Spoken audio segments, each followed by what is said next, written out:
আচ্ছা শোনো, আমাদের ক্লাস 9-এর প্রথম চ্যাপ্টার আছে গ্রহগুলো, পৃথিবীর গ্রহ সম্পর্কে প্রথম চ্যাপ্টার আমাদের। আচ্ছা, গ্রহ কাকে বলে আর নক্ষত্র কাকে বলে জানিস? হ্যাঁ বল, তোরা পড়েছিলিস তো। গ্রহ কাকে বলে আর নক্ষত্র কাকে বলে বল সংক্ষেপে, একটাই কি হতে পারে? গ্রহদের বল কি হতে পারে? গ্রহ কাকে বলে আর নক্ষত্র কাকে বলে? যে সমস্ত জ্যোতিষ্কগুলো নিজস্ব আলো আছে, যাদের নিজস্ব কোনো আলো নেই, যারা সূর্যের আলোয় বা অন্য নক্ষত্রের আলোয় আলোকিত এবং যাদের নক্ষত্রের চতুর্দিকে ঘুরপাক খায়, সেটাকে আমরা বলছি গ্রহ। বুঝতে পেরেছিস? এই গ্রহগুলোকে মূল দুটো ভাগে ভাগ করা হয়, একটা হচ্ছে কুলীন গ্রহ আর একটা হচ্ছে বামন গ্রহ।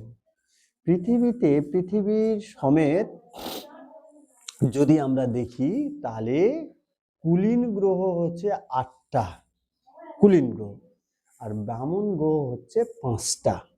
তাহলে পৃথিবীতে মোট গ্রহর সংখ্যা হচ্ছে কুলীন গ্রহ 8টা আর বামন গ্রহ 5টা।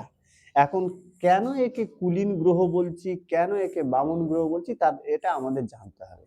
তাহলে কুলীন গ্রহ কাকে বলবো না, যে সমস্ত গ্রহগুলি সূর্যের আলোয় আলোকিত হয়, যাদের একটা নির্দিষ্ট কক্ষপথ আছে, আর যারা তার সামনে তার নির্দিষ্ট কক্ষপথে যদি কোনো বস্তু ঢুকে পড়ে তাকে সরিয়ে দেওয়ার ক্ষমতা থাকবে। ধরো আমার এই বাড়ি আমি করেছি, অন্য লোক এসে দখল করছে, তাহলে আমি যদি প্রতিরোধ করতে না পারি তাহলে সে দখল করে নেবে। এবার আমি যদি প্রতিরোধ করতে পারি, ঠেলে দিই, তাহলে সে আর বাড়ি দখল করতে পারছে না। তাহলে যে সমস্ত গ্রহগুলো তার গতিপথের সামনে যদি কোনো বস্তু আসে, সেগুলোকে ঠেলে সরিয়ে দেয়, বুঝলে, ঠেলে সরিয়ে দেয়, তাদেরকে বলা হচ্ছে কুলীন গ্রহ। এই কুলীন গ্রহর মধ্যে সবচেয়ে বড় গ্রহ হচ্ছে বৃহস্পতি, তাই না? সবচেয়ে বড় গ্রহ হচ্ছে বৃহস্পতি, আর সবচেয়ে ছোট গ্রহ হচ্ছে বুধ। আর আমরা সূর্যের সবচেয়ে ছোট কাছের গ্রহ কি? সূর্যের সবচেয়ে বুধ। আর পৃথিবীর সবচেয়ে কাছের গ্রহ শুক্র। পৃথিবী এইগুলো খুব দেয়। পৃথিবীর সবচেয়ে কাছের গ্রহ হচ্ছে শুক্র, সূর্যের সবচেয়ে কাছের গ্রহ বুধ, আর সূর্য থেকে সবচেয়ে দূরে কোন গ্রহ? না, সবচেয়ে দূরে প্লুটো হয়, কিন্তু প্লুটো তো বামন গ্রহ। হ্যাঁ, প্লুটো তো বামন গ্রহ। তাহলে প্লুটোর আগে কে আছে? নেপচুন। নেপচুন হচ্ছে সবচেয়ে দূরতম গ্রহ যদি কুলীন গ্রহের মধ্যে বলে, আর যদি বলে কোন গ্রহ সবচেয়ে দূরে, তাহলে প্লুটো বলতে হবে। বুঝতে পেরেছিস? আর ব্রাহ্মণ গ্রহ মানে যাদের নিজস্ব কোনো তো আলো নেই, এক। হ্যাঁ, আর দ্বিতীয় কথা হচ্ছে যে যাদের নিজস্ব আলো নেই। দ্বিতীয় কথা হচ্ছে তোমার যারা তাদের নির্দিষ্ট কক্ষপথে কোনো বস্তু এলে সরিয়ে দিতে পারে না। ভালো কোশ্চেন, সকালবেলা সরিয়ে দিতে পারে না, তাদের কক্ষপথে বা গতিপথে কোনো বস্তু এলে তাদেরকে সরিয়ে দিতে পারে না। যে সমস্ত গ্রহগুলো অন্যের কক্ষপথে ঢুকে পড়ে তাকে বলা হয় বামন গ্রহ। সেরেস, এরিস, হাউমেয়া, ম্যাকে, এইগুলো হচ্ছে সব বামন গ্রহ। তাহলে বামন গ্রহ আছে 5টা। বুঝেছ? বামন গ্রহ হচ্ছে 5টা। এইবার চলে আসে, আমরা যাচ্ছিলাম কক্ষপথ কি, যা যে নির্দিষ্ট পথ ধরে গ্রহগুলো সূর্যের চতুর্দিকে প্রদক্ষিণ করে, সেই নির্দিষ্ট পথকে ওই গ্রহের কক্ষপথ বলা হয়। কক্ষপথ, প্রত্যেকটা গ্রহের কক্ষপথ কিন্তু আলাদা আলাদা। আমাদের যেমন এখানে কি হিন্দু, কি মুসলিম, কি খ্রিস্টান, কি বৌদ্ধ, মানে বিভিন্ন জাতির লোক একই রাস্তা দিয়ে যা চলাচল করে। মহাকাশে ওদের মধ্যে ঝগড়া খুব, ওরা বলবে বুধের রাস্তা ওইটা, শুক্র গ্রহের রাস্তা ওইটা, মঙ্গলের রাস্তা ওইটা। মানে প্রত্যেকটা গ্রহের কিন্তু কক্ষপথ আলাদা আলাদা। তাহলে কক্ষপথটা কি না, যে নির্দিষ্ট পথ ধরে জাহাজগুলি অতিক্রম করে সেই নির্দিষ্ট পথকে বলা হয়। হ্যাঁ, কি বলছিলাম, গ্রহগুলো দুটো আমরা যদি দেখি, দুটো মেন ভাগ, একটা হচ্ছে কুলীন গ্রহ আর একটা হচ্ছে বামন গ্রহ। কুলীন গ্রহ মানে যাদের নির্দিষ্ট একটা কক্ষপথ আছে, যারা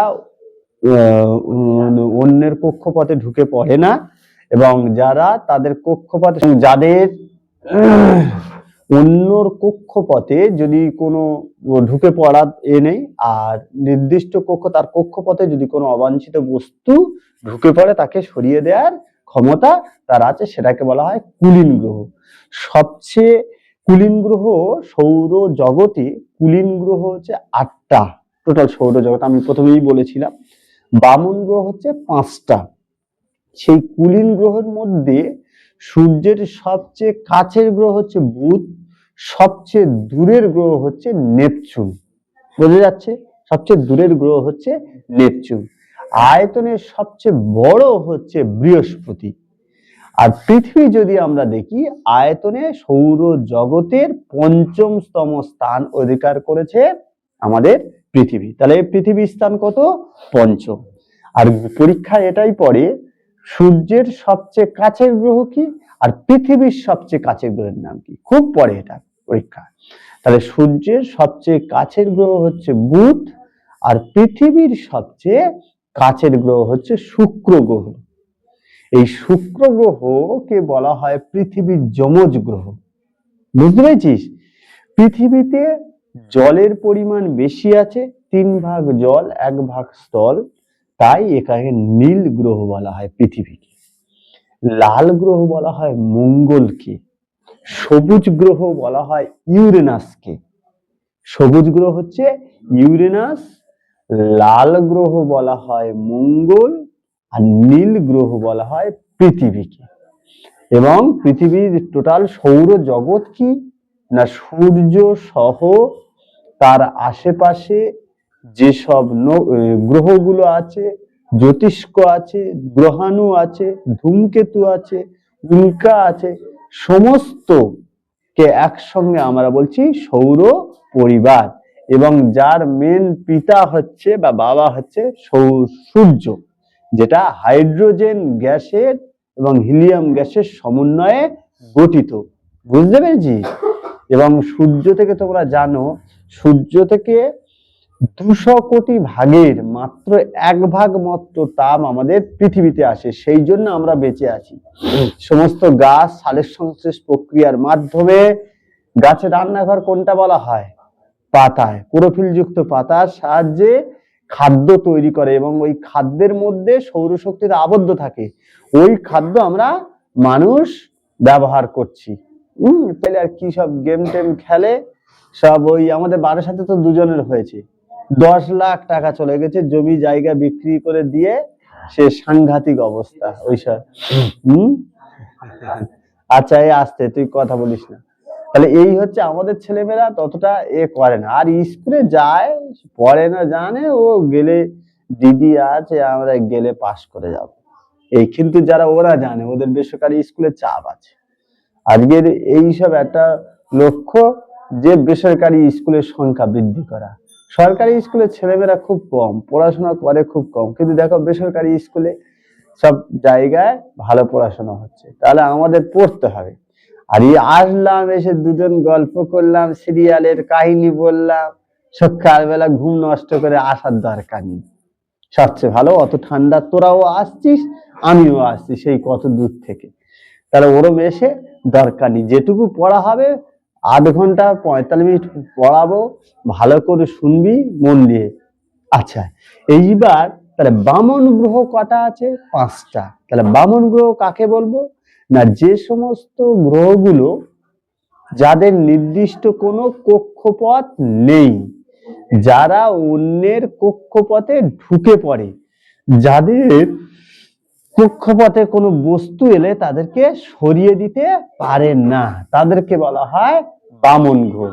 যেমন সেরেস, এরিস, হাউমিয়া, ম্যাকে, আর একটা বেশ কি আছে, 5টা টোটাল, প্লুটো। হ্যাঁ, প্লুটো এই যে 5টা। এইবার হচ্ছে আমরা চলে আসি অন্তস্থ গ্রহ আর বহিস্থ গ্রহ। অন্তস্থ গ্রহ আর বহিস্থ গ্রহ। অন্তস্থ গ্রহ মানে সূর্যের সবচেয়ে কাছাকাছি যে গ্রহগুলো, তোর আছে বুধ, তোর আছে মঙ্গল, তোর আছে শুক্র, তোর আছে পৃথিবী। এই 4টে গ্রহকে বলা হয় অন্তস্থ গ্রহ। তাহলে অন্তস্থ গ্রহ কি না, যে সমস্ত গ্রহগুলো সূর্যের সবচেয়ে কাছাকাছি অবস্থান করে সেটাকে আমরা বলছি অন্তস্থ গ্রহ। আর বহিস্থ গ্রহ কি না, যে সমস্ত গ্রহগুলো সূর্য থেকে দূরে অবস্থান করে, যেমন বৃহস্পতি, শনি, ইউরেনাস, নেপচুন। এই 4টে গ্রহ হচ্ছে বহিস্থ গ্রহ। রাক্ষস গ্রহ কি? হ্যাঁ, রাক্ষসের বহিস্থ গ্রহকে রাক্ষস গ্রহ, যেমন বৃহস্পতি, যারা আয়তনে পৃথিবীর থেকে বড়, যারা আকার এবং আয়তনে পৃথিবীর থেকে বড়, তাদেরকে বলা হয় রাক্ষস গ্রহ। তাহলে সবচেয়ে বড় রাক্ষস গ্রহ কোনটা? বৃহস্পতি। বৃহস্পতির উপগ্রহ সংখ্যা সব থেকে বেশি, 63টা। অনেক বইতে আছে 69টা, এরকম ভাবে বিতর্কিত আছে। 63টা সবচেয়ে উপগ্রহ বেশি বৃহস্পতি। ভালো করে এগুলো শোন। আর সবচেয়ে বড় উপগ্রহ শনির, টাইটান। বুঝতে পেরেছিস? শনির হচ্ছে টাইটান। সবচেয়ে বড় উপগ্রহের নাম কি? টাইটান। এখানে অনেকগুলো সূক্ষ্ম সূক্ষ্ম প্রশ্ন আছে। তাহলে বৃহস্পতির উপগ্রহের সংখ্যা সব থেকে বেশি, সবচেয়ে বড় উপগ্রহ হচ্ছে শনির টাইটান, এগুলো মাথায় রাখবে। পৃথিবীর উপগ্রহ কি রে? পৃথিবীর একটা মাত্র উপগ্রহ। তোরা কোন গ্রহে বাস করিস? পৃথিবী। পৃথিবীর উপগ্রহ চাঁদ। এইবার পৃথিবী যে নির্দিষ্ট পথ ধরে সূর্যের চতুর্দিকে ঘোরে, সেই নির্দিষ্ট পথকে কি বলবো? কক্ষপথ। সেই নির্দিষ্ট পথকে আমরা বলছি কক্ষপথ। সবচেয়ে উষ্ণতম গ্রহ হচ্ছে শুক্র, আর সবচেয়ে শীতলতম গ্রহ হচ্ছে ইউরেনাস, ঠান্ডা। সবচেয়ে শীতলতম গ্রহ হচ্ছে ইউরেনাস, সবচেয়ে উষ্ণতম গ্রহ হচ্ছে মঙ্গল, এই শুক্র। সবচেয়ে উষ্ণতম গ্রহ হচ্ছে শুক্র। বুঝতে পারছি? আমরা অন্তস্থ গ্রহ পড়লাম, বহিস্থ গ্রহ পড়লাম। অন্তস্থ গ্রহ 4টে, বহিস্থ গ্রহ 4টে। অন্তস্থ গ্রহ কাকে বলবো না, যে সমস্ত গ্রহগুলো সূর্যের কাছাকাছি অবস্থান করছে, যেমন বুধ, মঙ্গল, শুক্র, পৃথিবী, এরা হচ্ছে অন্তস্থ গ্রহ। বহিস্থ গ্রহ কাকে বলবো? যারা সূর্য থেকে দূরে অবস্থান করছে, সেই রকম 4টে গ্রহ হচ্ছে বহিস্থ গ্রহ, যেমন নেপচুন, ইউরেনাস, শনি আর বৃহস্পতি। আর রাক্ষস গ্রহ কাকে বলবো না, যে সমস্ত গ্রহগুলো পৃথিবীর থেকে আকার এবং আয়তনে বড়, তাকে বলবো রাক্ষস গ্রহ। সবচেয়ে আয়তনে বড় গ্রহ হচ্ছে বৃহস্পতি, সবচেয়ে ছোট গ্রহ হচ্ছে বুধ। সূর্যের সবচেয়ে কাছের গ্রহ বুধ, সবচেয়ে দূরের গ্রহ নেপচুন। পৃথিবীর সবচেয়ে কাছের গ্রহ শুক্র, দূরের গ্রহ নেপচুন। এই এখান থেকে প্রশ্ন কিন্তু দেবে। এইবার পৃথিবী সূর্যের চতুর্দিকে যে নির্দিষ্ট পথ ধরে ঘোরে, সেটাকে বলা হয় পৃথিবীর কক্ষপথ। পৃথিবীর কক্ষপথের দৈর্ঘ্য 96 কোটি কিলোমিটার এবং পৃথিবীর কক্ষপথের আকৃতি উপবৃত্তাকার।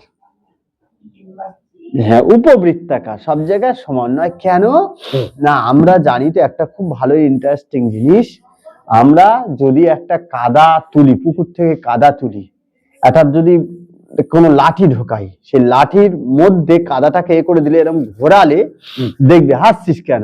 ঘোরালে দেখবি একটা সাইড বেড়ে যায়, একটা সাইড বেড়ে যায়। কেন?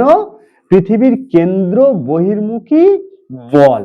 ওই জন্য মেরু অঞ্চল, আমি প্রশ্ন ধরবো কিন্তু, মেরু অঞ্চল চাপা আর নিরক্ষীয় অঞ্চলটা স্ফীত। কারণ পৃথিবীটা পশ্চিম থেকে পূর্বে ঘোরার ফলে কেন্দ্র বহির্মুখী বল বা কোরিওলিস বলের জন্য এরকম আকৃতির সৃষ্টি হয়েছে, অর্থাৎ নিরক্ষরেখার দিকে বড় হয়ে গেছে, মেরুর দিকে কমে গেছে। হ্যাঁ, বলে দিচ্ছি। কোরিওলিস বল হচ্ছে পৃথিবী অনবরত সূর্যের চতুর্দিকে পরিক্রমণ করছে এবং পৃথিবী নিজে, সেটা পরের চ্যাপ্টার আরো ভালো আছে। পৃথিবীর দুটো গতি বলে দিই, একটা পৃথিবীর দুটো গতি।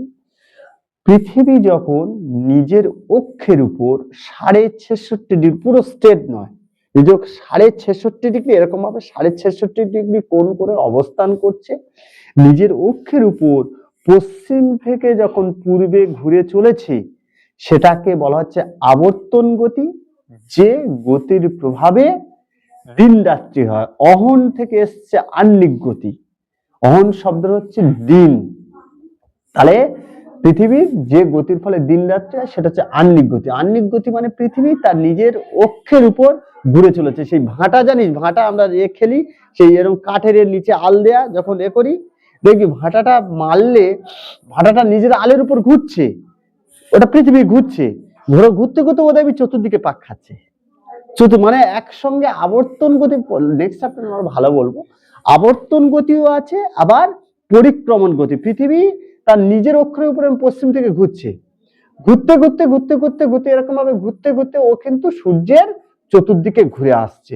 অর্থাৎ একই সময়ে আবর্তন গতি হচ্ছে, আর ও যখন নিজের অক্ষরের উপর ঘুরতে ঘুরতে ঘুরতে ঘুরতে সূর্যের চতুর্দিকে ঘুরে আসে, তখন সেটা করে পরিক্রমণ গতি বা বার্ষিক গতি। এই বছর গণনা হবে, এই কদিন বাদে ইংরাজি মাস শেষ হবে, তো এটা 365 দিনের বছর।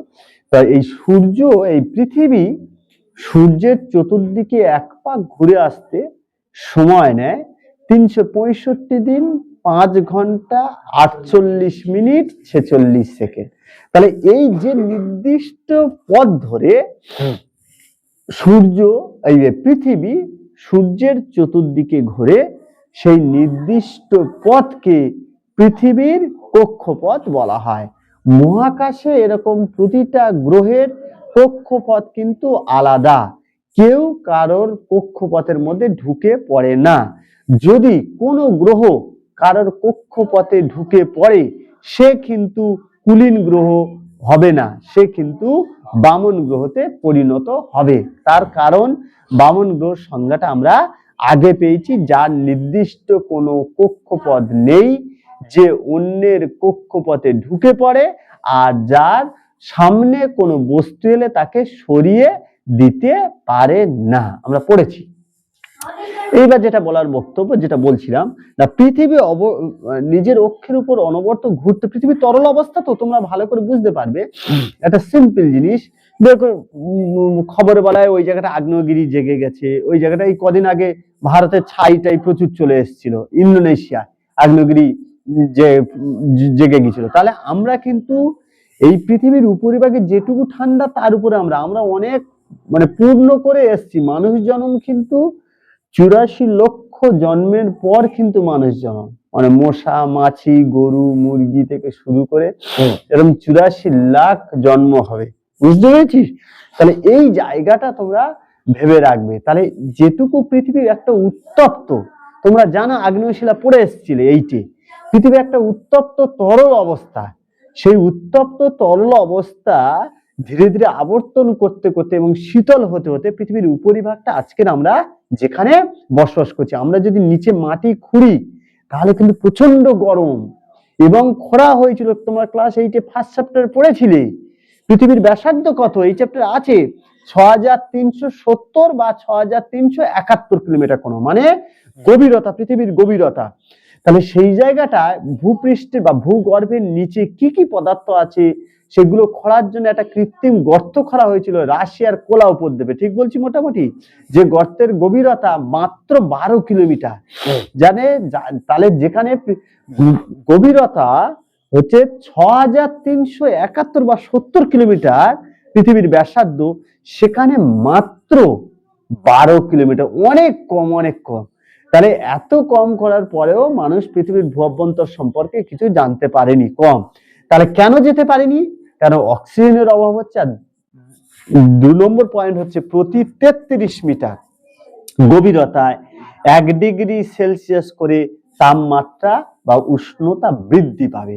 ওই জন্য আমরা কিন্তু উনুনের উপর বসে আছি, আমরা উনুনের নিচে কিন্তু ম্যাগমা একদম টকবক করে ফুটছে নিচে। আমরা ওই বললাম না, পৃথিবীর উপরিভাগটা পৃথিবী ধীরে শীতল হয়ে আজকের বিভিন্ন প্রথম যে শিলা সৃষ্টি হয়েছে আগ্নেয় শিলা। আমরা পৃথিবী যেখানে বসে আছি সেটা হচ্ছে ভূপৃষ্ঠ, এবং এর নিচে কিন্তু ম্যাগমা টকবক করে কিন্তু ফুটছে। এইবার এই পৃথিবীর আমরা দেখতে পেলাম ঘুরতে ঘুরতে একটা হচ্ছে মেরুর দিকে চাপা, আর একটা হচ্ছে নিরক্ষীয় অঞ্চলের দিকে স্ফীত বেড়ে গেছে। তুই ওই জন্য বললাম না, তোরা হাসলি, একটা লাঠি সেখানে পুকুর থেকে একটা কাদা তুলবি, আমরা তো এই কাদার আমরা করতাম ছোটবেলা বিভিন্ন মূর্তি, তোরা এখন সব কাদা। আমাদের ওয়ার্ক এডুকেশন কর্মশিক্ষা বলে একটা সাবজেক্ট আছে, স্কুলে নিতে হতো, শারী শিক্ষার কর্মশিক্ষা আমাদের ছিল। তখন ওই ঝাঁটা বেঁধে নিয়ে যেতে হতো, হাত পাকা তৈরি করতে হতো, তারপর কাদার বিভিন্ন বেগুন ঢেঁড়স বিভিন্ন সবজি বিভিন্ন মূর্তি তোমাকে করে নিয়েছে। এখন সেসব উঠে গিয়ে এখন বাবুরা থার্মোকল উঠেছে, সেসব দোকানে গেল, 200 টাকা দিল, আমার থার্মোকলে একটা ঘর করে দাও, তাই নিয়ে ঢ্যাং ঢ্যাং করে স্কুলে চলে গেল, ওই হয়ে গেল। কি আমরা প্রজেক্ট করছি, হ্যাঁ ওই আর কি, হাতের কাজ এ করতে হবে। তাহলে ওই কাদা একটু তুলে একটা লাঠি, সরু লাঠির মধ্যে ঢুকিয়ে দিয়ে এরকম পাক দিবি, দেখবি ওই এই দিকটা বেড়ে যাচ্ছে। কেন না, ওটা হচ্ছে কেন্দ্র বহির্মুখী বল, মানে কেন্দ্র থেকে বাইরে। আর একটা উদাহরণ দিচ্ছি, একজন বন্ধু মাঝখানে দাঁড়াবি, হাত ধরবি, 2-4 জন হাত ধরবি, হাত ধরে ঘুরবি, দেখবি এ বন্ধু যদি হাত ছেড়ে দেয় ওরা ওদিকে পড়বে, এদিকে পড়বে না।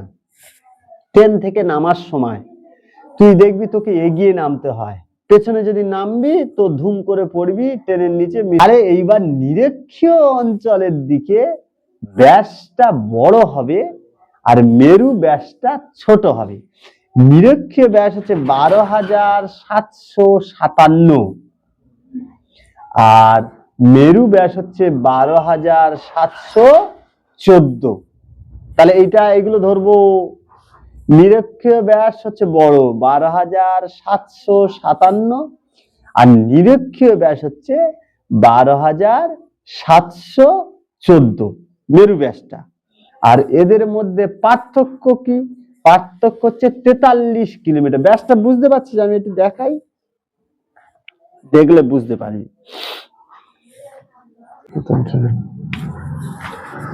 তাহলে ধরো এই সূর্য, এবার একে চতুর্দিকে ঘোরা হচ্ছে এরকম ভাবে, এই উপবৃত্তাকার কক্ষপথ।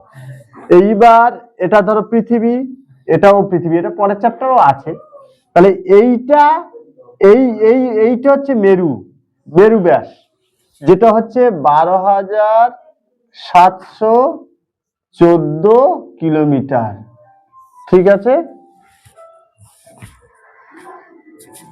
হচ্ছে মেরু ব্যাস, আর এইটা হচ্ছে নিরক্ষীয় ব্যাস। এর কত? 12,757।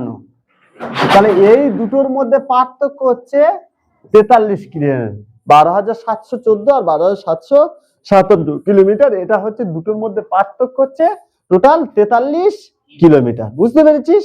তাহলে এই নিরক্ষীয় ব্যাস পরীক্ষা পড়বে। তাহলে পৃথিবীর ব্যাসার্ধ কত? 6,370 কিলোমিটার। পৃথিবীর নিরক্ষীয় ব্যাস কত? 12,757 কিলোমিটার। পৃথিবীর মেরু ব্যাস কত? 12,714 কিলোমিটার। এদের মধ্যে পার্থক্য কত? 43 কিলোমিটার। বা তুই আরো একটা বুদ্ধি, তুই পরীক্ষায় ধরো যে কোনো একটা মনে আছে, তাহলে এর সঙ্গে 43 যুক্ত করলে, যোগ করলে তুই বুঝতে পারবি নিরক্ষীয় ব্যাস কত, কারণ নিরক্ষীয় ব্যাসটা বড়। আর যদি তোর নিরক্ষীয় ব্যাসটা মনে থাকে তাহলে 43 মাইনাস করলে তুই মেরু ব্যাসটা পেয়ে যাবি। দুরকম ভাবে জিনিস বুঝতে পেরেছিস? এই হচ্ছে বিষয়। আচ্ছা, পৃথিবীর পরিধি কত? পৃথিবীর পরিধি প্রথম মেপেছিল এরাটোস্থেনিস। পৃথিবীর প্রথম পরিধি মেপেছিল কত? 40,000 কিলোমিটার। তাহলে পৃথিবীর পরিধি কত? 40,000 কিলোমিটার। একদম এইগুলো কিন্তু পরীক্ষা দেবে। 40,000 কিলোমিটার। পৃথিবীর ব্যাসার্ধ কত? 6,370। আচ্ছা, সবচেয়ে বৃহত্তম উপগ্রহের নাম কি? টাইটান। কার উপগ্রহ? কোন গ্রহের উপগ্রহ? বুঝছে না কেন রে? শনির। শনির উপগ্রহ হচ্ছে টাইটান। আয়তনের দিক থেকে পৃথিবী কত নম্বরে আছে? এই মেয়েগুলো ছেলেগুলো ভালো করে, আয়তনের দিক থেকে পৃথিবী কত? পঞ্চম দিক থেকে আছে।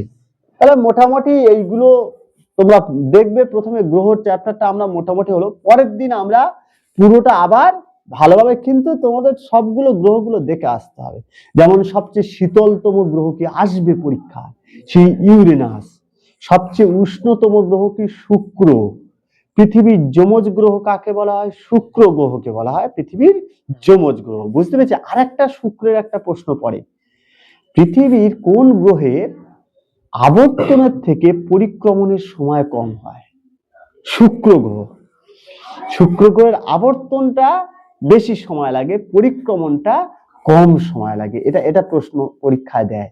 লাল গ্রহ মঙ্গল, সবুজ গ্রহ ইউরেনাস, আর নীল গ্রহ পৃথিবী। বুঝতে পেরেছিস? পৃথিবী গোল প্রথম কে প্রমাণ করেছেন? বলেছেন কোপার্নিকাস। আর তারপরে গ্যালিলিও তার দূরবীন যন্ত্রের সাহায্যে সেটা প্রমাণ করেন। বুঝতে পেরেছো? এই হচ্ছে মাথায় রাখবে। আর পৃথিবীর প্রথম পরিধি নির্ণয় করেছিলেন এরাটোস্থেনিস। পৃথিবীর প্রথম পরিধি কে নির্ণয় করেছেন? এরাটোস্থেনিস, গ্রিক পণ্ডিত এরাটোস্থেনিস। কত মেপেছিল পৃথিবীর পরিধি? 40,000 কিলোমিটার। পৃথিবীর একটা উপগ্রহ আছে, তার নাম চাঁদ। গ্রহগুলো যে নির্দিষ্ট পথ ধরে সূর্যের চতুর্দিকে প্রদক্ষিণ করে সেটাকে বলা হয় ওই গ্রহের কক্ষপথ। প্রত্যেকটি গ্রহের আলাদা আলাদা কক্ষপথ আছে। পৃথিবীর কক্ষপথের দৈর্ঘ্য 96 কোটি কিলোমিটার এবং পৃথিবীর কক্ষপথের আকৃতি উপবৃত্তাকার। এই উপবৃত্তাকারের জন্য কখনো বাড়ে কখনো কমে। নিরক্ষীয় ব্যাস হচ্ছে 12,757 আর মেরু ব্যাস 12,714। ওই জন্য সবার সমান। এই জন্য দেখবি সূর্য থেকে পৃথিবীর দূরত্ব সমান হয় না। এই উপবৃত্তাকার কোষ পরের চ্যাপ্টারে আমরা আসবো। যখন সমান হয় না, যখন বেশি হয়, মানে সূর্য থেকে পৃথিবীর দূরত্ব, কারণ তুই একটা ধরো বৃত্ত আঁকবি, আসতে তুই একটা ধরো বৃত্ত আঁকবি, সেই বৃত্তের মিডিলে যে থাকবে তুই যেখানে দাঁড়াবি সব সমান, বৃত্ত যদি হয়। আর উপবৃত্তাকার যদি হয়, এই উপবৃত্তাকার মানে ওই দিকটা চাপা, তাহলে বৃত্তের মিডিলে যে থাকবে সেখান থেকে দূরত্ব কোনোদিন সমান হবে না, কখনো বাড়বে কখনো কমবে। তাহলে সূর্যের অবস্থান বৃত্তের কেন্দ্রের নয়, একটা নাভিতে অবস্থান করছে বা ফোকাসে অবস্থান করছে। তাহলে সেখান থেকে পৃথিবীর মধ্যে দূরত্ব কখনো বাড়বে কখনো কমবে। আর আমরা ব্যাসটা দেখে বুঝতে পারলাম, ব্যাসটা যেটা বললাম বুঝতে পারলাম, 12,757 নিরক্ষীয় ব্যাসটা মানে দূরে। এই দূরতম অবস্থানকে বলা হয় অপসূর, অপসূর অবস্থান। আর সূর্য পৃথিবীর মধ্যে নিকটতম অবস্থান যার হচ্ছে তোমার অনুসূর অবস্থান। অনু মানে 3রা জানুয়ারি আর 4ঠা জুলাই। 4ঠা জুলাই হচ্ছে অপসূর অবস্থান। এগুলো পরপর আগে তোরা আগে প্রথম চ্যাপ্টারটা একবার, যেহেতু বই টই কর, প্রথম চ্যাপ্টারটা ভালো করে কর, তারপরে আমরা বলবো। ঠিক আছে? মোটামুটি এইগুলো বলার অপেক্ষা রাখে না।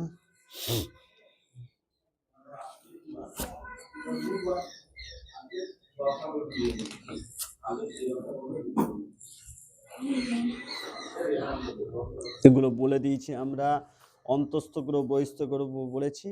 আচ্ছা, আরেকটা জিনিস বলে দিই, শোনো। এই জিপিএস আছে, জিপিএসটা কি? জিপিএসটা হচ্ছে গ্লোবাল পজিশনিং সিস্টেম। তোরা এই গোচরণে জানিস তো এটা?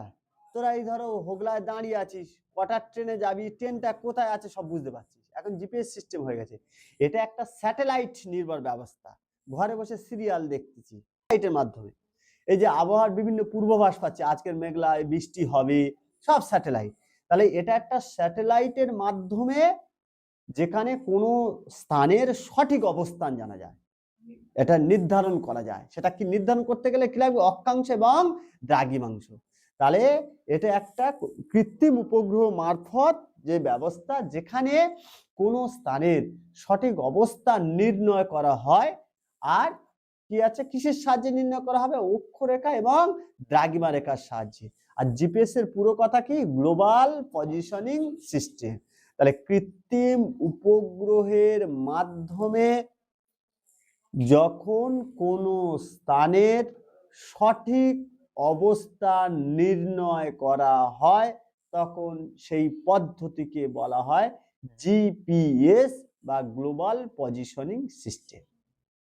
ঠিক আছে, আমরা বলবো কৃত্রিম উপগ্রহের মাধ্যমে কোনো স্থানের, আর এটি যদি বড় স্ট্যান্ডার্ড চাইস, কোনো একটি স্থানের অক্ষরেখা এবং দ্রাঘিমা রেখার সাহায্যে সঠিক অবস্থান নির্ণয়ের পদ্ধতিকে বলা হয় জিপিএস। আবার একবার বলছি, প্রথমে দেবে জিপিএস এর পুরো নাম গ্লোবাল পজিশনিং সিস্টেম, যে কৃত্রিম স্যাটেলাইট ব্যবস্থার মাধ্যমে কোনো একটি নির্দিষ্ট স্থানের অক্ষরেখা এবং দ্রাঘিমা রেখার সাহায্যে অবস্থান নির্ণয় করা হয়, প্রকৃত অবস্থান নির্ণয় করা হয়, সেই পদ্ধতিকে বলা হয় জিপিএস। আর কুলীন গ্রহ বামন গ্রহের মধ্যে পার্থক্য, ভালো প্রশ্ন দেয়, এটা দেবী পরীক্ষায় দেয়। হ্যাঁ হ্যাঁ, না, কোন গ্রহের নিজস্ব আলো নেই, কোন গ্রহের নিজস্ব আলো নেই, সবাই সূর্যের আলোয় আলোকিত হয়। হ্যাঁ, কুলীন গ্রহ কোন গ্রহের নিজস্ব আলো নেই, সব সূর্যের আলোয় আলোকিত হয়। সূর্য যদি না থাকে আমাদের অবস্থা খারাপ। হ্যাঁ, ওই জন্য গাছ বসা, বিভিন্ন ফুল গাছ বসা, বাড়ি ফুল, বিশ্ব উষ্ণায়ন হচ্ছে। হ্যাঁ, আমরা পরিবেশ নিয়ে বাজারে যাও, বাজারে গিয়ে যারা যাও, বাবা মা যারা যায় বা তোমরা যখন যায়, পলিথিন যতটা সম্ভব তোমরা পড়ছো, সেগুলো প্র্যাকটিক্যাল ভাবো। ক্যারি ব্যাগ যতটা সম্ভব কম নাও, ব্যাগ নিয়ে যাও। তার কারণ হচ্ছে পৃথিবীর, বুঝতে পারছো, তোমরা পড়বে সুন্দরবনে কি অবস্থা, বিভিন্ন দ্বীপ এলাকায়। তোমরা ভাবছো তোমরা সুখে আছো, না, সুন্দরবন যদি ডুবে যায় এটাও কিন্তু সুন্দরবনের অন্তর্গত, ধবধবি পর্যন্ত কিন্তু সুন্দরবন পড়ে। ঠিক আছে, ধবধবি পর্যন্ত সুন্দরবন অন্তর্গত আওতায় আসে। তাহলে জলস্তর বৃদ্ধি পাচ্ছে, গ্লোবাল ওয়ার্মিং হচ্ছে, তোমরা জানো গরমের সময় প্রচন্ড পরিমাণে গরম। তার মেন কারণ কি? দূষণ। আমরা পলি ব্যাগটা কম ব্যবহার করি, প্লাস্টিক ব্যবহার কম করব। এখন সব ফাউন্টেন পেন আর কেউ ব্যবহার করে, সব ইউজ অ্যান্ড থ্রো পেন।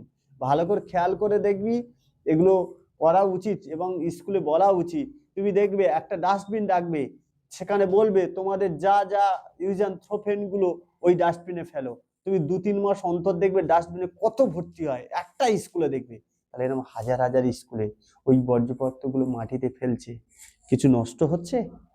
তাহলে পৃথিবীর জঞ্জালে, তাহলে ইউজ অ্যান্ড থ্রো পেন কমাতে হবে। আজকে সাগর নদী সব জল দূষিত হয়ে যাচ্ছে। তার কারণ কি? মেন দূষণ। তুই দেখবি শহরের দিকে কোনো বাড়ির আশেপাশে যদি ডোবা বা পুকুর থাকে, তার দিকে একবার তাকাবি, সব বিভিন্ন প্লাস্টিক ফেলে, পুরো গন্ধ। তো আমাদের এই কৃষ্ণমোহনে আছে না, বারুইপুরের দিকে আছে। তাহলে আমরা আমাদের পরিবেশের ক্ষতি করে দিচ্ছি। ওই জন্য বাজার করতে গেলে সবাই ব্যাগ নিয়ে যাও, পলিথিনটা যতটা পারো কম ব্যবহার করো, এই হচ্ছে লক্ষ্য। আর গাছ বসাতে হবে, গাছ, কারণ পৃথিবীর আমাদের পৃথিবীর তো বটেই, ভারতের জনসংখ্যা অত্যাধিক হারে বেড়ে গেছে, যার পরিমাণ আমাদের কিন্তু ভুগতে হচ্ছে এবং ভুগতে হবে। তুমি দেখবে কলকাতার বায়ু দূষণের হার সব থেকে বেশি। ওই জন্য তুমি দেখবে এখন যারা বড় বড় চাকরি করে, তারা দেখবে আস্তে আস্তে গ্রামের দিকে চলে আসছে। কখন? চাকরি করা চলে, চাকরিতে অবসর নেওয়ার পর। কেন আসছে? অবসরকালীন জীবনযাপন এবং এত বায়ু দূষণ। অনেকে দেখবি যার শ্বাসকষ্ট, অ্যাজমা, হাঁপানি, সে কলকাতা দিল্লি গেলে তার কাশি হবে। সেই না, দিল্লি থেকে এখন কলকাতা বেশি হয়ে গেছে। কলকাতার ফুসফুস বলা হয় হাওড়া ময়দান, ওখানে পিকনিক হচ্ছে, বিভিন্ন পলিথিন হচ্ছে, গাছ নেই, তাহলে দূষণ তো হচ্ছে। আর দূষণ হলে তুমি দেখবে ওই আমাদের অ্যাজমা, প্রায় মানুষের রোগ নেমে গেছে। ভারতবর্ষকে তো সুগারের রাজধানী বলা হয়, প্রায় লোকের ঘরে ঘরে সুগার নেমে গেছে, নীরব ঘাতক যাকে বলা হয়। তাহলে আমাদের সচেতন, গাছ বসাতে হবে। আমরা ভূগোল নিয়ে পড়ছি, গাছ বসাতে হবে। শুধু তাই নয়, রাস্তার ধারে আমি করি নিজস্ব, রাস্তার ধারে যে টাইম টেবিল গুলো আছে, হয়তো তুমি আসছো কেউ নেই, জল পড়ে যাচ্ছে, নেমে ওটাকে বন্ধ করো। কারণ ওই জলটা তোমার ট্যাক্সের টাকায় কিন্তু হচ্ছে, সরকারের টাকা, সরকারের কিছু টাকা নেই। তুমি এই যে সাবান কিনছো, শ্যাম্পু কিনছো, ওখানে দেখবি ট্যাক্স ধরা আছে। তোমাদের ওইগুলো বলো, তুমি যখন এখানে রুম থেকে বেরোচ্ছ, নেই কেউ, লাইট গুলো বন্ধ করে দাও। এগুলো তো ও তো মাস্টারের যাবে কারেন্ট, আমাদেরই ক্ষতি হচ্ছে। এই না করলে, মানুষের মধ্যে সচেতন না এলে কিন্তু আমাদের হবে না। ক্লাস থেকে যখন বেরিয়ে আসছো, তুমি লাস্ট যদি হও, তুমি ফ্যানের সুইচটা, আলোর সুইচটা নিভিয়ে দিয়ে এসো, এই জিনিসটা। ঠিক আছে, তোমরা পরের দিন প্রথম চ্যাপ্টারটা আমরা আবার পড়াবো। তোমরা একটু ভালো করে প্রথম চ্যাপ্টারটা পড়ে এসো। আজকে দেখবো অনেকগুলো প্রশ্নের কিন্তু আমাদের উত্তর হয়ে গেছে, আমি শেষ করে দিয়েছি। তবু আমরা ভালো করে আগের দিন, মানে পরের দিন আমরা খুঁটিয়ে পড়বো। আর টাইমটা সবাই মনে রাখবে, খুব বেশি যদি দেরি হয়, আমি আমার টাইমটা বলছি 7টা 15-র মধ্যে কিন্তু আমি এসে যাবো।